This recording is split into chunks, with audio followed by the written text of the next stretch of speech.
want to share a story that hits close to home for a lot of small business owners, especially those who are always chasing the next opportunity. One of our clients came to us feeling frustrated and overwhelmed.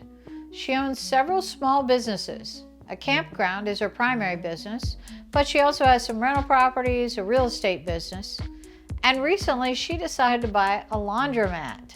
Now, she's hardworking and entrepreneurial, but like a lot of business owners, she didn't mention the new business until tax time rolled around. When she asked if an extension had been filed for it, we had to explain we didn't even know the business existed. We hadn't been given any setup information, no EIN, no ownership details, and when we finally got those, we learned it was a multi-member LLC, which means it required a partnership tax return.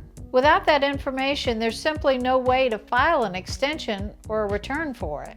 Here's the bigger issue. She's spread so thin between all of these ventures that none of them are really thriving. She also doesn't want to pay for additional bookkeeping or accounting help for the smaller businesses because, in her words, they don't really make enough money to justify it. And I get it. When a business isn't producing much profit yet, it's easy to look at accounting as another expense. But here's the truth. But having clean books and clear direction is exactly what helps these small businesses become profitable. If every venture is barely getting by, it might be time to stop adding new ones and focus on making one business really successful before splitting your energy into 3 or 4 more. Growth doesn't come from owning more businesses. It comes from mastering one. The other lesson here is communication.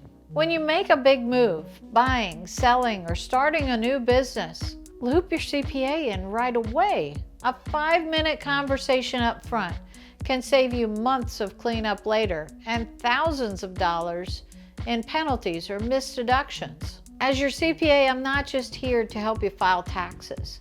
We're here to help you think strategically. But we can only do that when we have all the information early enough to make a difference. So here's my challenge to you.